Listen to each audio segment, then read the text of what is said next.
Every day you brush your teeth, wash your hair, clean your clothes, and disinfect your home. But have you ever wondered what chemicals make these products work?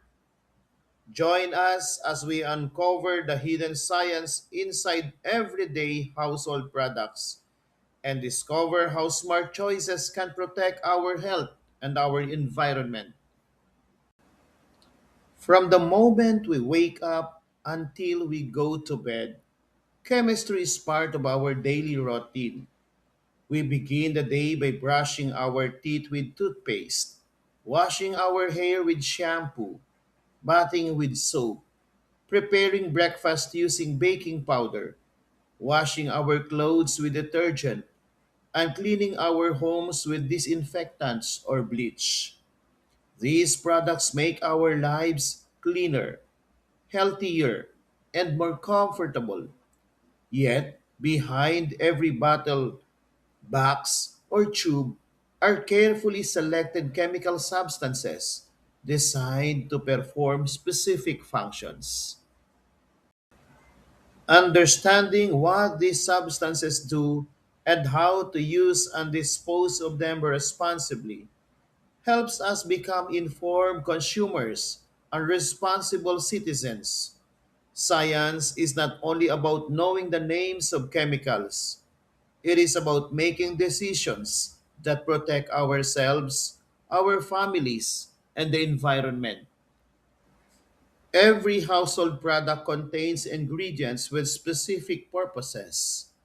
Bleach commonly contains sodium hypochlorite, a powerful compound that destroys many harmful microorganisms. This makes bleach an effective disinfectant for cleaning bathrooms, kitchens, and contaminated surfaces. However, because it is highly reactive, it must be handled carefully. One important safety rule is never to mix bleach with acids or ammonia based cleaners, as doing so can release toxic gases that are dangerous to inhale. Laundry detergents contain surfactants, special compounds that reduce the surface tension of water. These substances allow water to surround dirt, grease, and oil so they can be lifted from fabrics and rinsed away. Many detergents also contain enzymes that help break down stains from food, sweat, and proteins, making cleaning more efficient. In baking powder, the active ingredients include sodium bicarbonate and a weak acid. When mixed with water and heated, they release carbon dioxide gas, causing cakes, breads, and pastries to rise and become light and fluffy. Personal care products also rely on chemistry. Shampoos contain cleansing agents that remove oil and dirt, while conditioning ingredients help protect hair. Soaps contain compounds and emulsify oils, allowing them to be washed away with water. Toothpaste often contains fluoride, which strengthens tooth enamel and helps prevent cavities, along with mild abrasives that remove plaque and surface stains.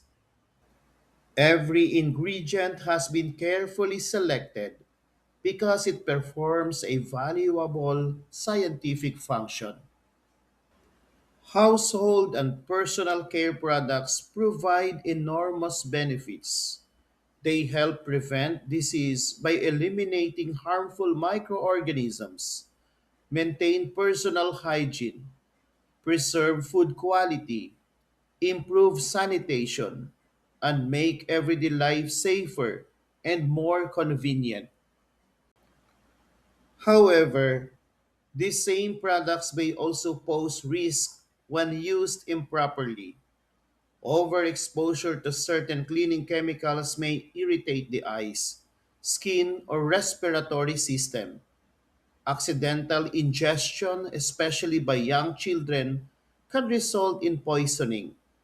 Improper mixing of cleaning products may produce hazardous chemical reactions. Likewise, disposing of chemicals improperly by putting them into rivers, canals, or drainage systems may contaminate water sources and harm aquatic organisms. This is why responsible use begins with reading product labels carefully, following directions, wearing protective gloves when necessary, keeping chemicals away from children, storing products in their original containers, and disposing of them according to local waste management guidelines. Scientific knowledge empowers us to make safer and more responsible decisions every day. Protecting public health is a shared responsibility. In the Philippines, several government agencies help ensure that household and personal care products are safe for consumers. The Department of Trade and Industry promotes product quality standards and protects consumers' rights. The Food and Drug Administration evaluates the safety, quality, and proper labeling of many household and personal care products before they reach the market. Meanwhile, the Department of Environment and Natural Resources develops policies that promote environmentally responsible waste management and the proper disposal of hazardous materials.